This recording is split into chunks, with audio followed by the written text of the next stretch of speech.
In Lahore, it's one of the most important days in Saeem Mumtaz's life.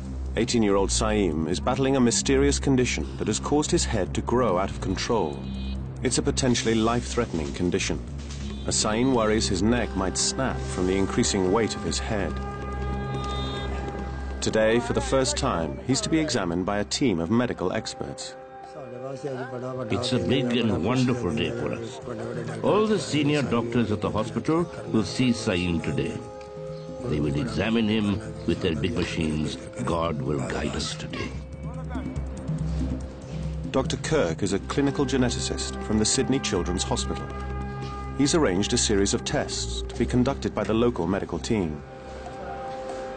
First we will do X-ray cervical spine in standing position. So we are going to move him here. Saeem's first test is a series of X-rays to investigate the abnormalities around his spine. This is the first time that we'll have a chance to see inside, and it'll tell us something about the state of the bones, something about the degree of curvature of his spine, and whether there are bony abnormalities underlying that we can see. The initial X-rays reveal that the large bump on Saeem's back is not a mass of bone affecting the spine. It's the spine itself. The severe curve is emphasized by a condensed mass of muscle tissue. There is very significant diversicoliosis. Yes. The apex is actually threatening on the junction. It is compressing Saeem's lungs. He's also got a problem with his breathing because of the scoliosis, which I guess constricts his chest and makes it less freely movable than the chest ought to be. A CT scan uses X-rays to produce a three-dimensional reconstruction that will clearly show how the growths on Saeem's skull have developed. Oh, yeah, that is very much how he looks.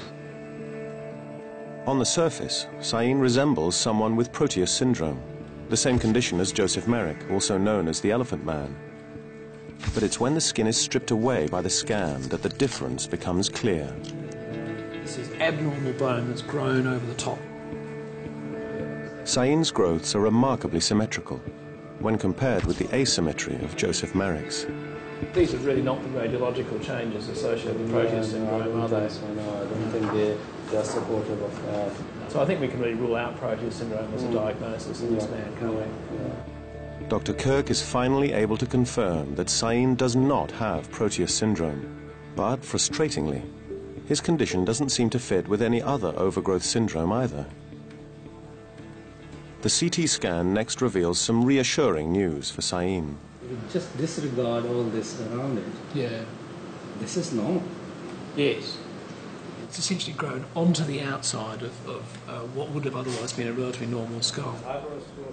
The white mass is the bony overgrowth around Saeem's skull. The black inside shows there is no abnormal growth within the skull, which means there is no current risk of brain damage.